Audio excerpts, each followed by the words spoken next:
Life sometimes places such a vast, invisible, and heavy burden upon one's shoulders. With every breath, one feels as though their rib cage will shatter, and their bones will crumble into dust under this weight.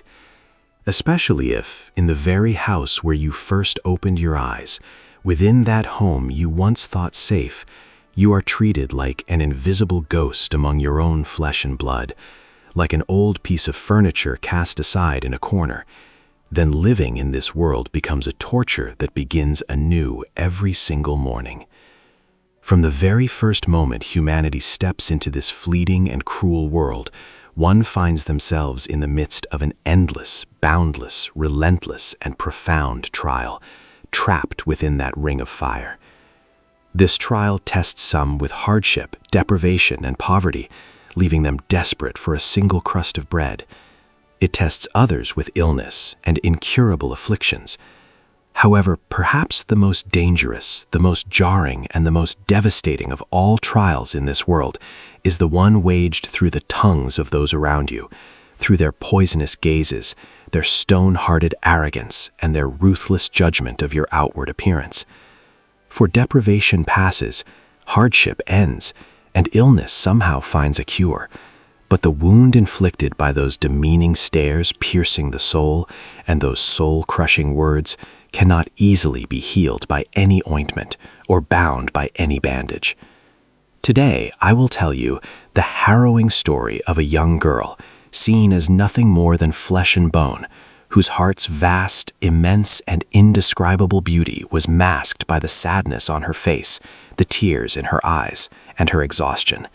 A story of how she emerged from the narrow, dusty, and gossip-laden streets of the town, rising from her own ashes like a phoenix reborn.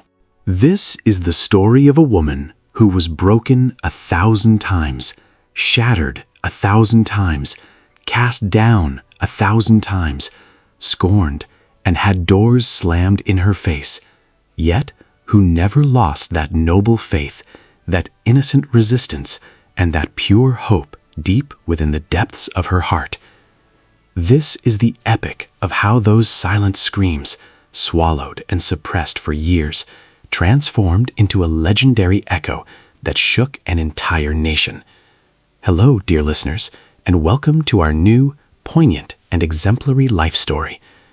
Now please lean back, set aside your worldly troubles, gently close your eyes, and let the words transport you to that old, distant Anatolian town, where time flowed ever so slowly, a town where secrets traveled faster than the wind, and where judgment lurked in every corner. Riza Bey's two-story, wood-carved house overlooking the town's largest square, that vast area shaded by ancient plane trees. This grand house, with white lace curtains always hanging from its windows, was a home envied by all when viewed from the outside.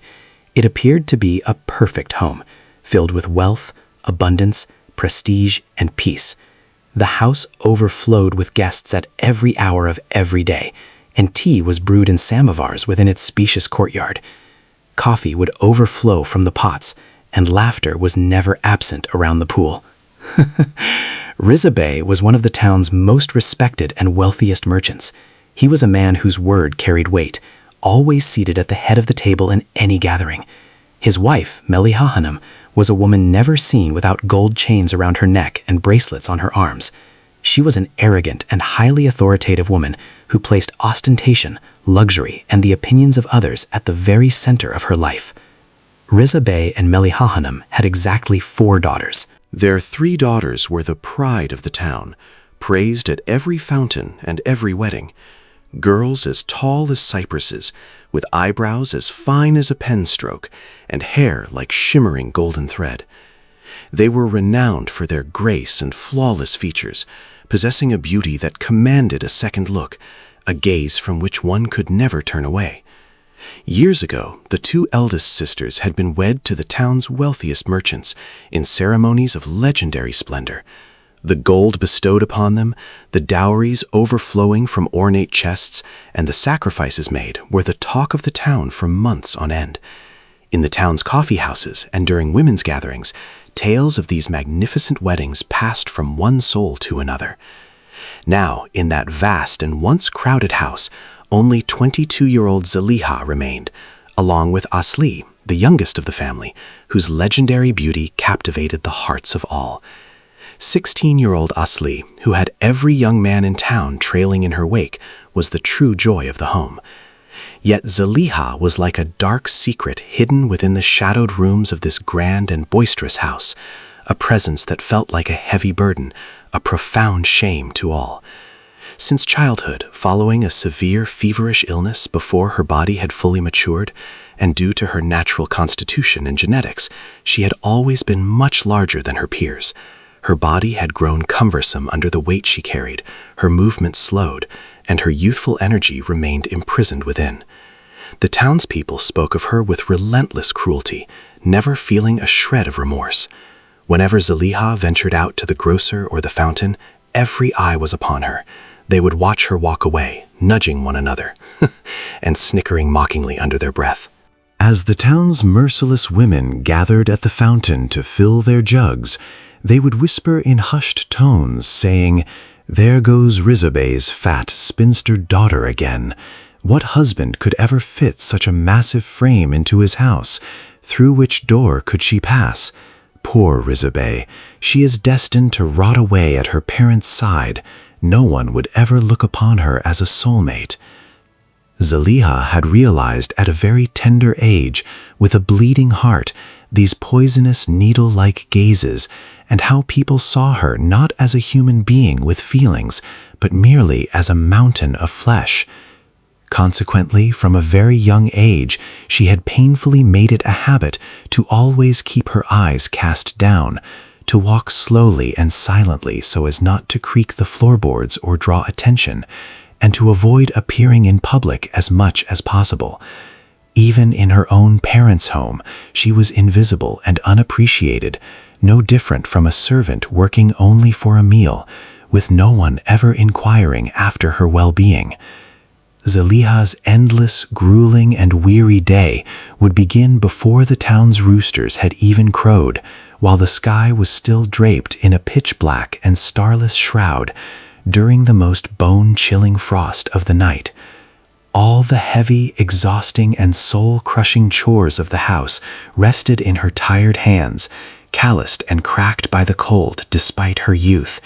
In the blind, pitch darkness of early morning, she would step out into the vast stone courtyard in the freezing air and draw water from the deep, dark well with giant copper jugs filled with ice-cold water, so heavy they felt as if they would tear her arms from her shoulders. She would stand by the hearth and light the tandoor, as the thick, soot-filled smoke stung her eyes and made them water.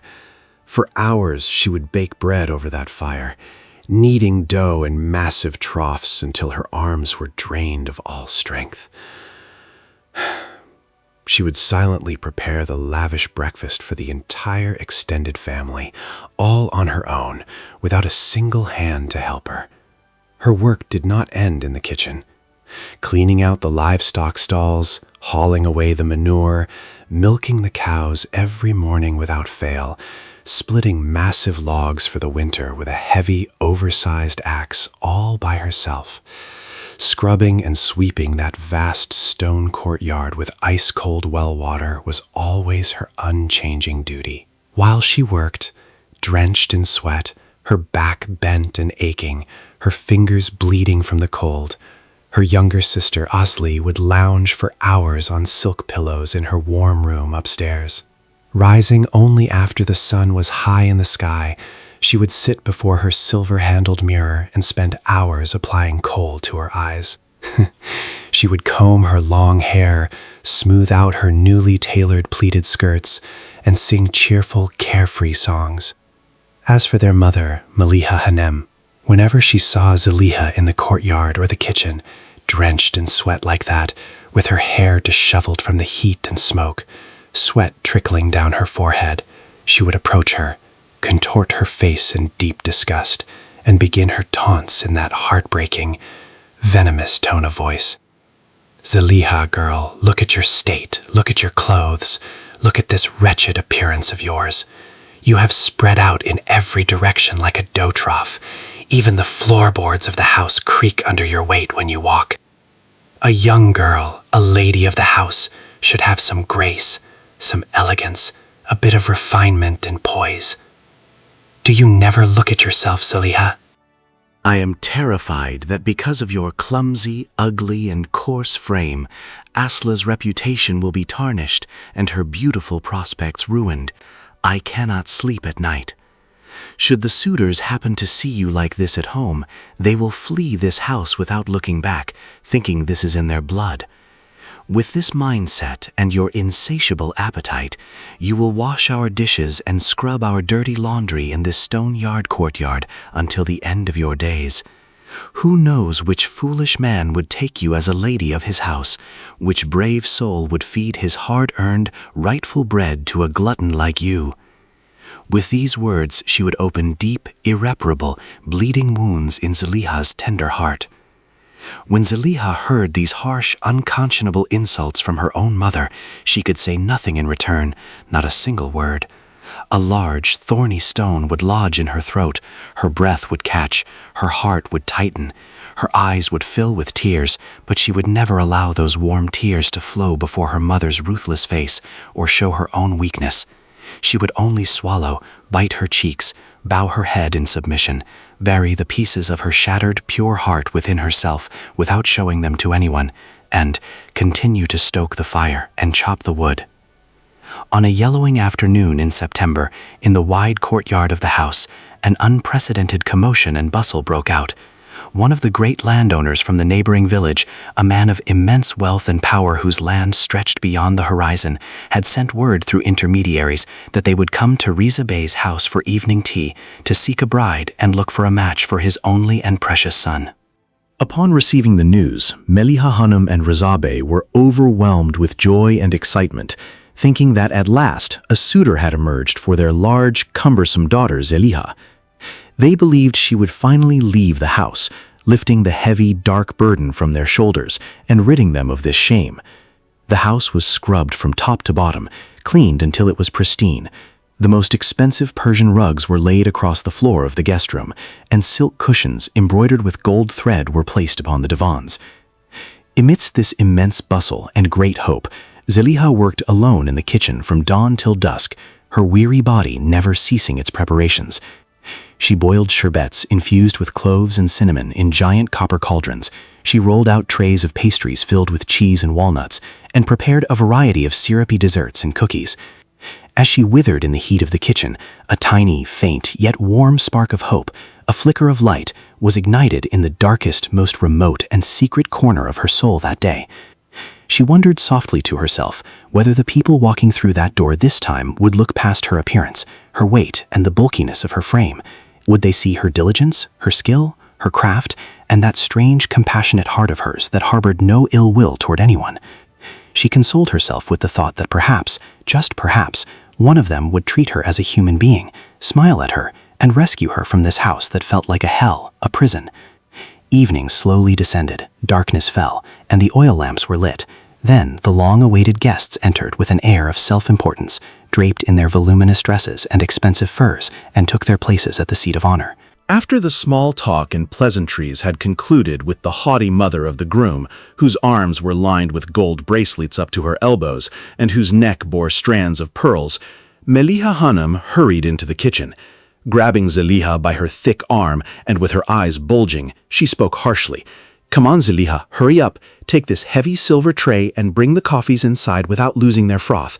Serve them slowly and quietly without drawing attention to your large frame. Then return to the kitchen immediately without looking back. Do not linger and intimidate the guests, and do not dare to join the conversation," she said. Zaliha's heart was pounding violently, thumping as if it were about to leap out of her chest, as if it would shatter her ribcage. Her breath grew shallow, and as her hands trembled slightly like a leaf, she took that heavy, ornate silver tray into her palms. Taking a deep, shaky breath to fill her lungs, she gently pushed open the heavy wooden door of the parlor and took a timid step across the threshold. But the moment she stepped into the room, the fake smile on the face of the majestic mother of the groom, whose arrogance was written all over her, vanished instantly, as if icy water had been splashed in her face. cut short like a sharp blade. The woman scanned Zeliha with wide eyes, filled with great astonishment and a deep, humiliating disgust she could not conceal. She paused for seconds, scrutinizing her down to her very toenails. With her gaze, she practically stripped and tore the girl apart in the middle of that room, crushing her spirit. Swallowing hard, Zeliha silently offered the coffee cups with trembling hands, without lifting her eyes from the floor. But the woman did not even touch the cup, as if she were facing a leper. She refrained from taking the glass. Then, suddenly contorting her face with great fury and insolence, she turned to Meliha Hanım and Rıza Bey with a voice so loud and reckless that it echoed off the walls, making no effort to conceal her mockery, hatred and arrogance. Rıza Bey, Meliha Hanım, it seems there has been a very large, very ugly and very unfortunate misunderstanding, an error by the intermediary. We had heard of your legendary daughter Aslı, small, delicate as a pheasant, known throughout the neighboring villages for her beauty.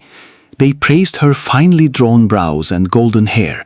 It was for her that we traveled all this way and endured such hardship to reach your door. For heaven's sake, what are we to do with this overweight, clumsy mountain of a girl? My son is a lion, a stalwart young man. He seeks a wife for his home, a graceful lady for the palace he shall build. What is this? A woman like a mountain, like a wrestler, as if she were ready to strike a man. We are not looking for a free servant to scrub floors and knead dough in our glorious home. We are looking for a bride worthy of our prestige. This match is absolutely not for us. It would never suit our reputation or our lineage, she declared, rising in a fury without even tasting her coffee or touching the cup.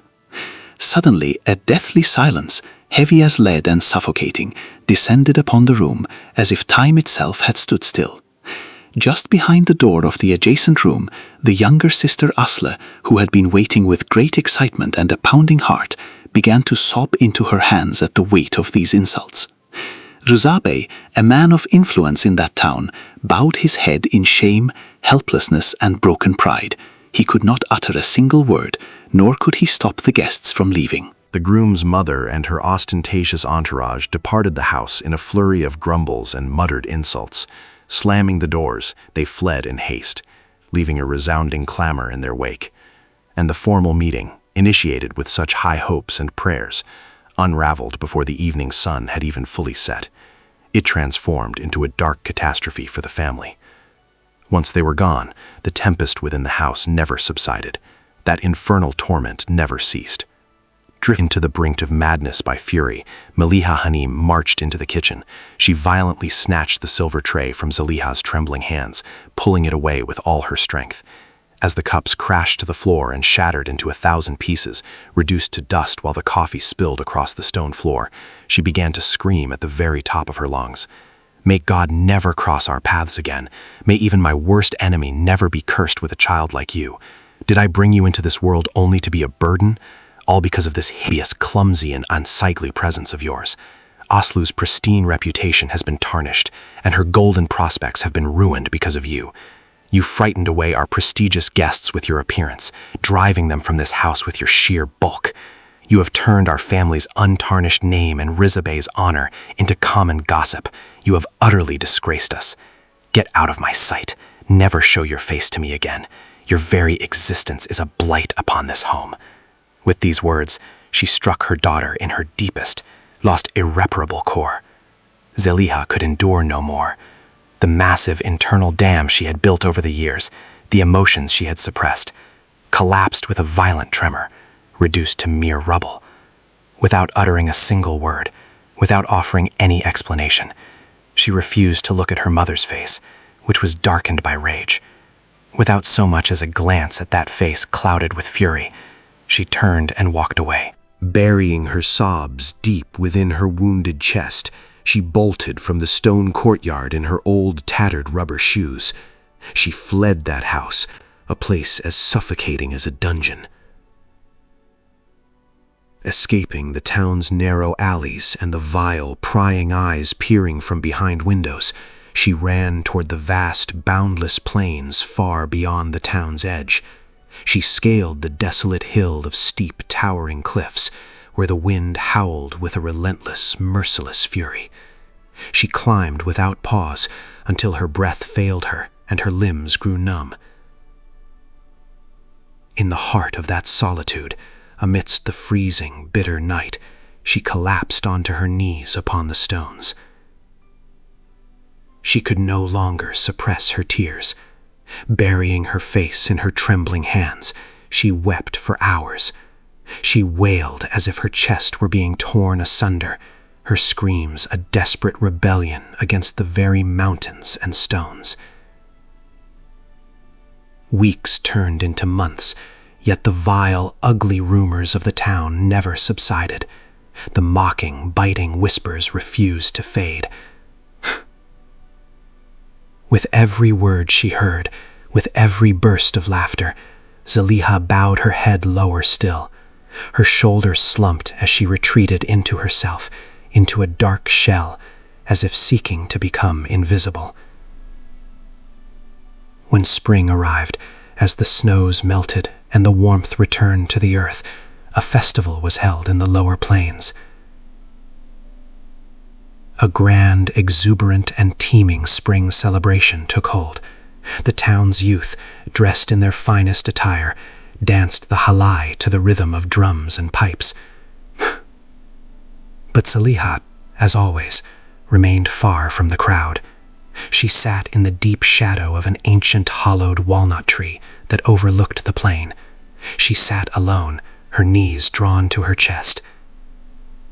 No one invited her to join the dance. No one offered her a smile. Zaliha pulled her knees to her chest, as if seeking refuge from her loneliness and that crushing sense of exclusion. To quench the raging fire within, the unseen agony of her soul, she began to murmur softly to herself. She sang an ancient, searing bozlak, a long folk lament steeped in profound sorrow and a silent cry. Zaliha's voice was a stark contrast to the large frame that drew the town's ridicule. It was delicate, ethereal, and as smooth as velvet. It possessed a profound warmth that reached deep into the soul, a melody so moving it could make even the stones weep. As her voice drifted on the warm breeze of the plains, rising in waves toward the heavens, she sensed a shadow behind her. Startled, she fell silent. Looking up, she found herself face to face with Yusuf. Yusuf was the only son of one of the town's most destitute yet dignified families. He spent his days toiling in the fields of others, drenched in sweat under the scorching sun, providing for his elderly mother through the honest labor of his hands.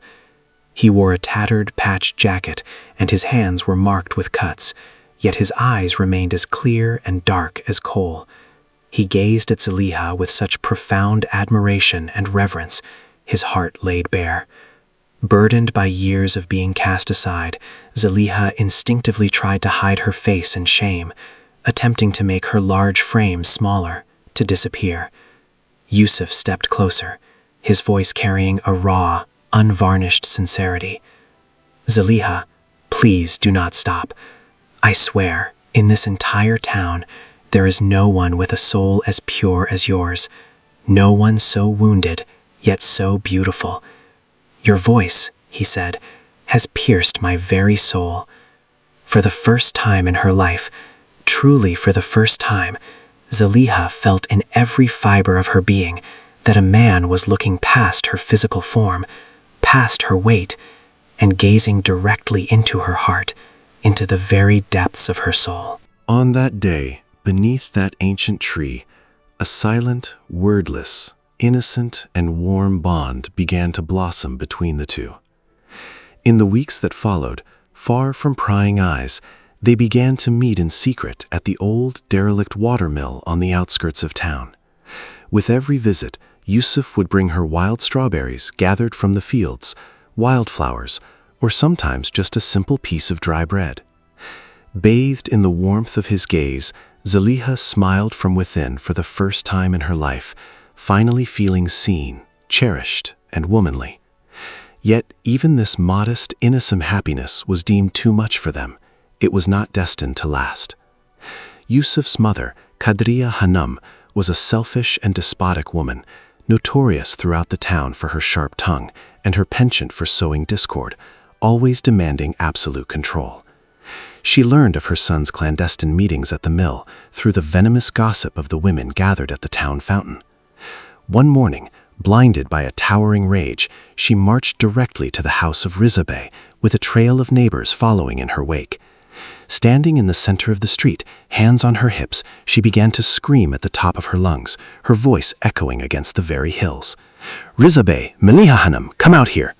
Restrain this oversized spinster daughter of yours. Pull back her reins. She is trying to seduce and ensnare my son, my lion, my pride, who earns his living by the sweat of her brow. Your daughter is no match for my son. I will never allow this obese, ill-omened girl, whom no one deigns to look at and everyone despises, into my home as a bride." She caused a furor, declaring that not even the girl's lifeless body would ever cross her threshold.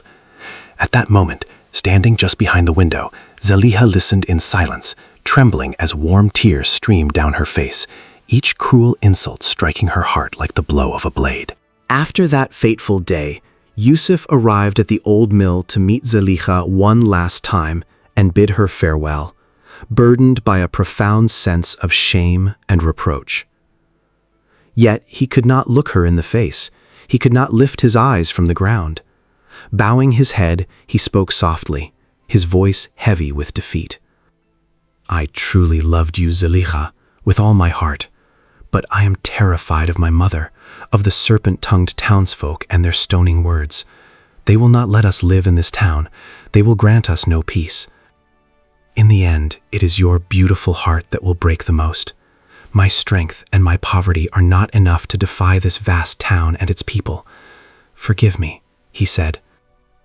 From that day on, Yusuf succumbs to his cowardice, never again finding the courage to visit Zaliha or even walk down her street.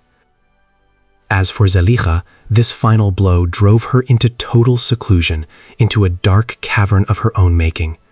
She uttered not a single word at home, nor did she touch her food. Every morning before dawn, she would take the sheep to the steep cliffs, to the unreachable peaks, pouring her immense loneliness and pain into folk songs. Into the mournful Bozlak melodies she cried out to the heavens. Until one day, while Zaliha was singing that song, the one into which she poured her very soul, at the edge of the precipice, she noticed a stranger standing behind her, listening in enchanted admiration. This stranger's name was Orhan. Orhan was a wealthy and shrewd producer from Ankara, a man of deep artistic insight who owned record labels and had discovered the country's most famous stars and prima donnas. Having come to this region for some peace of mind, he had heard Zaliha's magnificent, divine voice carried by the wind. Spellbound, he had climbed the rugged rocks to reach the summit. When Zaliha finished that long folk song and let out a deep sigh, Orhan began to applaud with profound respect. Zaliha startled in fear, like a wild gazelle, wanting to flee immediately, to hide her frame behind those rocks. But Orhan spoke in a very calm, fatherly tone. "My daughter, please do not be afraid of me. I come from Ankara. I work with the most legendary, the greatest artists in the metropolis. I swear, among all the voices I have heard over the years, I have encountered that power in your voice, that bottomless depth of experience, that pain in very few people. I could never bear to see you rot and vanish here, among these mountains, these ignorant people, and these crags," he said. Until that day, Zaliha had never heard such beautiful, such validating words even from her own mother. Noticing the deep mistrust and timidity on her face, Orhan softened his voice even further. "I am returning to the city, to Ankara, today for business. If you want to escape the dungeon of this town, to change your life completely from scratch, and to show your strength to everyone who has oppressed you, exactly 1 week from now, on Thursday morning, I will be waiting for you in my car under that great mulberry tree at the head of the town road. The decision is yours, my daughter. The reins are in your hands." These words, this offer, never left Zaliha's mind throughout that week. For days and nights, she thought of her mother's hurtful, humiliating insults.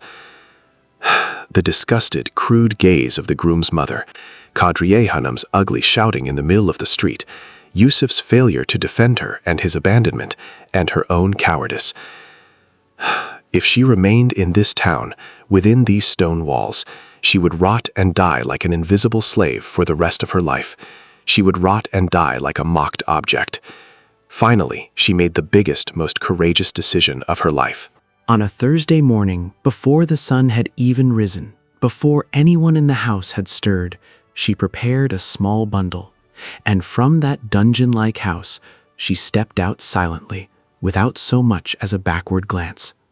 When she reached the great mulberry tree at the head of the town road, Orhan Bey's long black car was waiting for her, exactly where he said it would be.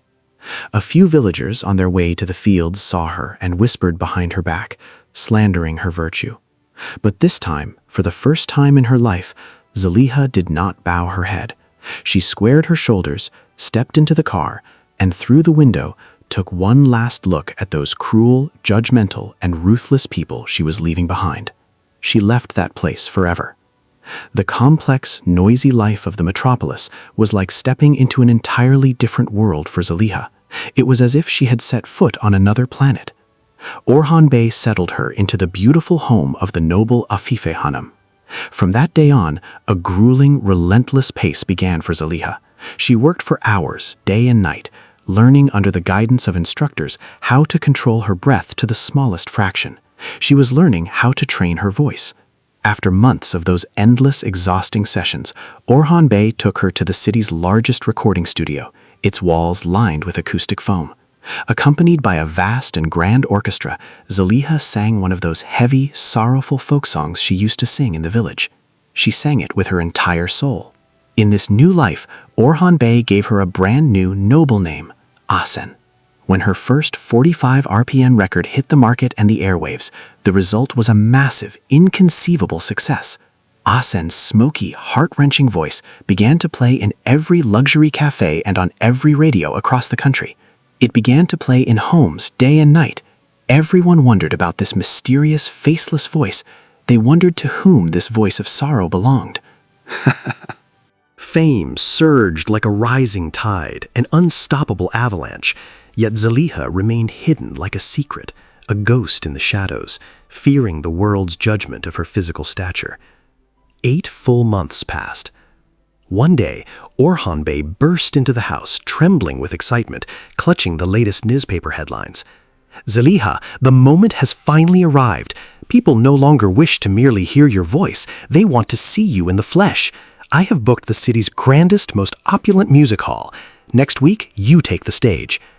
In that instant, Zaliha's breath caught in her throat. She stood before the mirror, confronting her own reflection, her imposing frame. She remembered the mocking sneers, the looks of revulsion, and the cruel whispers of the townspeople. With tears welling in her eyes, she turned to Orhan Bey. "I cannot do it," she said. "I cannot set foot on that stage. People adore the voice they hear on the radio, but when they see this body before them, they will laugh. They will jeer and humiliate me. I cannot endure that shame again." Orhan Bey drew closer and placed a compassionate hand on her shoulder. "Zaliha, you are no longer that downtrodden, ridiculed girl from the village. You are a queen, and you will prove it to those narrow minds, to everyone." That night, an unshakable, steely resolve was forged in Zaliha's heart. She vowed to break free from the old Zaliha, from the heavy armor of flesh that had oppressed and imprisoned her for years. She declared a total war against herself, her body, and her hunger. Under the watchful eye of Afife Hanım, she underwent a grueling and disciplined regiment. In the dead of night, while the world slept, she spent hours in cold, empty rooms, pushing herself through agonizing physical labor. Her body was breaking, her muscles screamed in pain, and she would drift into a tearful sleep, her stomach hollow with the gnawing ache of hunger. Yet whenever she stood on the brink of surrender, the memory of those shattered coffee cups and those degrading stares would flash before her eyes, and she would rise again with a fierce, renewed fury. For 2.5 long years, Zaliha was transformed, forged like iron upon an anvil. Her body shed its weight, thinging into the grace of a swan. And the true miracle revealed itself in her striking features, long imprisoned beneath those layers. Her cheekbones became defined. Those large, deep, dark eyes became a mesmerizing focal point of her face. Zeliha was no longer just a woman with a beautiful voice. She had transformed into a tall, elegant, and refined presence. She had become a truly captivating woman, enchanting everyone with her gait and nobility. The night of the grand, historic concert finally arrived. Backstage, Zeliha waited in a form-fitting navy blue velvet gown, adorned with stones and featuring a deep slit. She waited in silence, her heart pounding. The massive red curtains parted slowly. Powerful spotlights illuminated the stage. Zeliha stepped onto the stage with those graceful swan-like strides. The high society crowd, those thousands of people, held their collective breath. A deathly silence fell over the hall. No one expected to see a woman of such nobility. They did not expect a woman of such immense beauty, so utterly spellbinding. Zeliha took the microphone, closed her eyes, and began to sing. The profound pain and exclusion of years long settled within her, swept through the entire hall. When the song ended, the entire hall rose to its feet, applauding for minutes until their hands burned. That night, Asen's fame reached the country's most inaccessible peak, the very summit. In the years that followed, Asen took the stage every night, showered with wealth, fame, and gold records. Yet even amidst that glittering life, a corner of her heart remained in her old town. The time had finally come to face the past, to settle the score with those old sorrows. Exactly 5 years later, that vibrant spring returned to the town once more. The town headman, through his influential connections in Ankara, had managed to bring Ahsen, the nation's most elusive artist. At the cost of a small fortune, he had secured her presence for the spring festival. The entire town had gathered in the square, so crowded that there was not even room for a needle to drop. Yusuf stood silently at the very back, at the furthest edge of the crowd. He was still living the same life, working in others' fields, wearing those same old, worn, and patched clothes. In the protocol area, seated upon silk carpets, were Mr. Riza and Mrs. Maliha. Mrs. Maliha and her daughters sat in the front row, brimming with pride and arrogance. No one in town knew where Zeliha was. They assumed she was working as a maid in the city. They imagined her scrubbing floors. Toward noon, a long, gleaming black limousine entered the square. The car came to a halt. Mr. Orhan stepped out and opened the door. A woman emerged from the vehicle, elegant in high heels and a sophisticated cream-colored suit. Her face was hidden behind large black sunglasses, her hair billowing in the wind. With her noble and confident stride, she captured the attention of the entire square, taking everyone's breath away. She ascended the stairs to the stage and slowly, with great grace, removed her sunglasses. She stared intently into the eyes of the townsfolk, into the thousands of eyes watching her. The tea glass in the hand of Mrs. Maliha, sitting in the front row, fell to the ground with a loud crash. The glass shattered into pieces. Her eyes widened in disbelief, and her breath caught in her throat. Her elder sisters and Asli stood frozen, trembling in shock. For the famous artist Ahsen standing before them, dazzling in her nobility, was none other than Zeliha, the very girl they had chased out of the room with a tea tray 5 years ago, the one they had shunned for her weight, and the one they had heartlessly exiled from their home in tears. Yusuf's mother, Kadriye Hanım, bowed her head in shame and fear, wishing the earth would swallow her whole. Zeliha, however, paid no heed to the speechless, bewildered, and downtrodden gazes of the crowd. With her head held high, she approached the microphone. She began to sing the song, that mournful folk ballad she had sung alone on the cliffs 5 years ago. The people listened in breathless silence, their eyes welling with tears of shame. When the song ended, the entire square erupted in thunderous applause, as if they were collectively begging for her forgiveness. Zeliha descended from the stage with grace, her steps slow and deliberate. The wealthy landowners of the town who had once rejected her for her weight and spat in her face were now fawning over her, buttoning their jackets as they tried to approach. But Zeliha did not stop. She ignored those false faces and hypocrites, brushing past them as she walked toward Yusuf, who stood at the very back of the crowd. Yusuf watched her in shock, his eyes filling with tears. Looking down at his patched, dirty clothes, he felt a surge of shame and tried to pull back, to run away from her. But Zeliha would not let him. With her own soft, smooth hands, she took Yusuf's calloused, earth-scented hands and held them tight. She held them firmly before the eyes of the entire town and those arrogant people. Looking into Yusuf's pure eyes, she spoke slowly, her voice carrying so that everyone could hear. While this whole town and these people mocked me, looking only at my ugly, thick armor, you were the only one who saw the broken, lonely heart inside this heavy body. People may love my fame, my beauty, and my money today, but I never forgot the big-hearted man who loved me when I had nothing, when I was cast out, she said. That day, Zeliha walked away, holding Yusuf's calloused hand tightly in hers. Behind her, she left those who for years had crushed her, humiliated her, but who now are drowning in the vile mire of their own arrogance and superficiality, a town full of remorseful people. How a woman rising from her ashes rewrote her destiny and her fortune by carving it out with her own hands, and what true love really meant to everyone in the most noble, most resounding manner she had proven. I thank you all for listening to me, for accompanying me on this long journey. From the bottom of my heart, I thank you. In the hope of meeting again in new life stories and new hopes, once more. For now, goodbye.